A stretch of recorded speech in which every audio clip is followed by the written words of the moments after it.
안녕하십니까. 땅사고TV의 신문 읽어주는 공인중개사 임동성입니다. 오늘은 2019년 11월 10일자 신문이네요. 날짜가 항상 좀 인터넷판이 늦은 것 같아요. 무등일보고요. 11월 11일자인데 도시 난개발 치솟는 고층건물 막을 수 없나 이러한 게 주제인 것 같고요. 주제 토론회 펼친 것 같아요. 어제도 잠깐 나왔었던 것 같은데, 도시 철학이 없다, 시민 참여 가이드라인 적용해야 강주시민 백인 공론회장, 환경, 경제, 사회적 지속 가능성이 중요하고 아파트 유지 제도의 사익과 공익이 충돌하고 있고 형 건축시 및 사후적 일회성 한계. 부동산은 항상 공익과 사익이 충돌할 수밖에 없습니다. 왜 그러냐면 부동산이라고 하는 거, 진정한 부동산, 건물은 빼불고요. 건물은 제가 항상 말했죠. 진정한 부동산이 아니고, 진정한 부동산은 토지만 진정한 부동산인데, 그 진정한 부동산은 항상 제한적이고 공급이 유한하고 그렇기 때문에 그렇습니다. 그런데 그것을 다양하게 이용하고자 하는 사람들이 당연히 내 소유권을 하려고 하는 거고, 여러 사람이 있으니까 공익을 우선시할 건가, 뭐 이런 것에. 그래서 부동산 공법은 우리가 말하는 사적자치 원칙하고, 우리 자유민주주의 체계지만 사적자치 원칙이라고 하지만, 부동산 공법에는 사적 자유주의에 반하는 그런 각종의 법들이 내재되어 있는 게 부동산의 정책입니다. 그 자체가 사익을 엄청 제한하고 있는 거예요. 여러분, 가장 쉽게 그린벨트 말하고 있는 개발제한구역, 이런 거 뭐 엄청난 사적 자치를 제한하는 거죠. 내 땅임에도 내가 뭐라는 거. 그래서 거의 우리는 부동산을 말할 때 뭐라고 그래요? 토지를 거의 그 천형의 신분제라고 그래요. 신분제. 어떤 신분들은 거의 인도의 그 신분제만큼 그렇게 비유합니다. 절대 바꿀 수 없는 신분, 뭐 개발제한구역, 절대 농지, 농업진흥구역, 뭐 이런 것을 말씀드리는 거겠죠. 그렇고요. 자, 토론 내용을 한번 봐보면, 강주 시민 10명 중 8명이 아파트에 거주한 만큼 지역 주거 형태가 기형적인 모습을 보이고 있습니다. 가운데 도시 곳곳에 치솟는 오르는 고층 건물 실태를 진단하고 대안을 제시하기 위해 시민 토론회가 지난 국립아시아 문화전당 국제예술 문화정보 지하 2층에서 열렸습니다.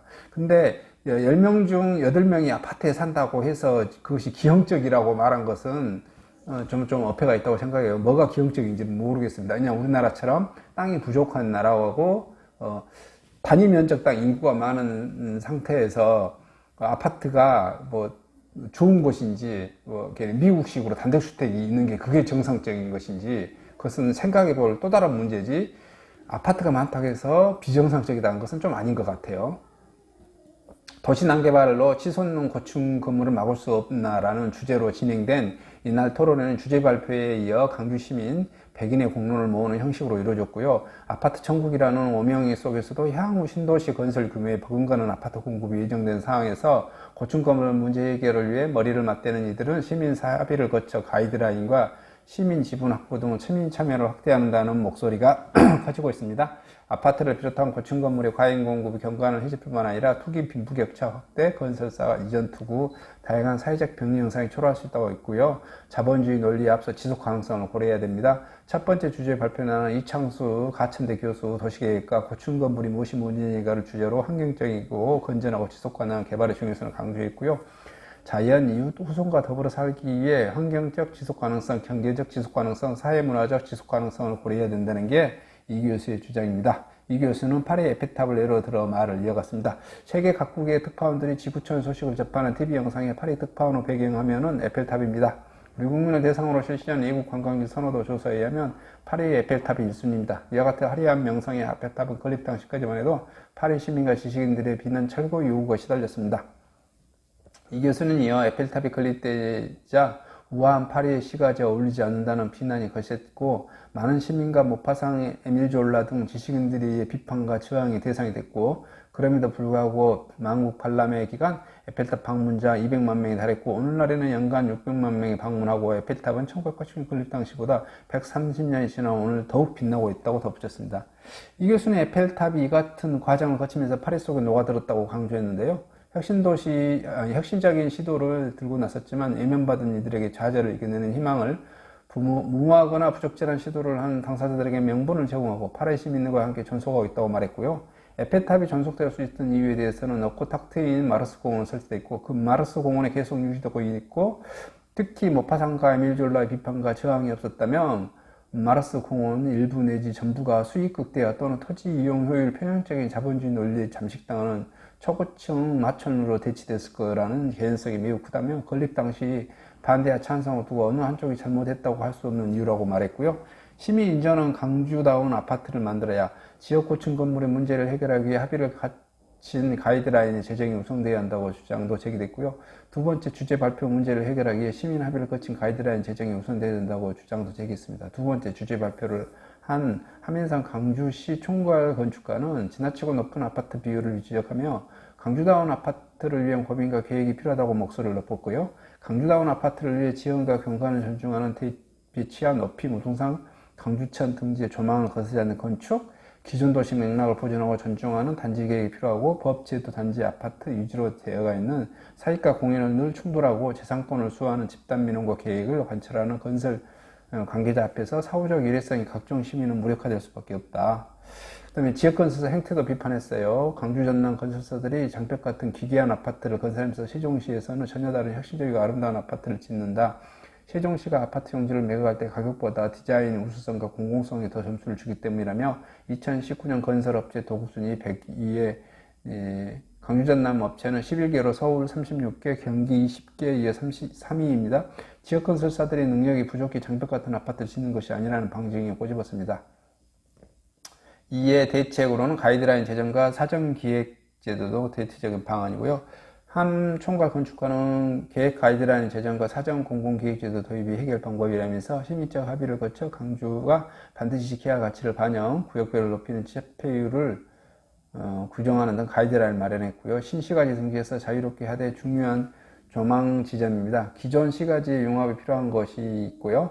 연도형 아파트로 유도해 나가나 배치를 규제해야 된다고 하면서 가이드라인이 만들어지면 사업 예측 가능하게 된다면 민원도 없어지고 부패와 투기도 사라질 수 있다. 이렇게 말씀하시네요.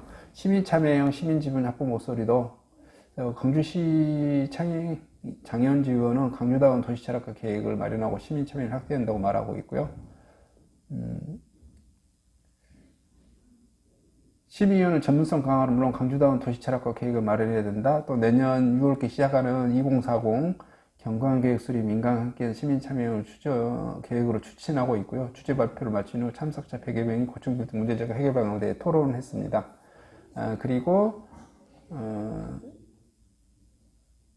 지금 강주건설협회에서 강주형 일자리 찾는데 반발하고 있다고 하네요. 왜냐하면 하도급 회사에만 60%를 주는데 원도급 회사도 야 우리 30% 정도 연대해서 쉽게 말하면 이렇게 해줘야 우리 지역 건설사도 살아남지 협력해서만 하냐 해서 이렇게 해서 반발을 엄청 하시는 것 같아요. 이거 좀 일리적이 있는 거죠. 이게 현대건설이나 뭐 삼성건설이나 뭐 이렇게 뭐 대구건설이나 이렇게 공장을 지어본 경험이 있어요.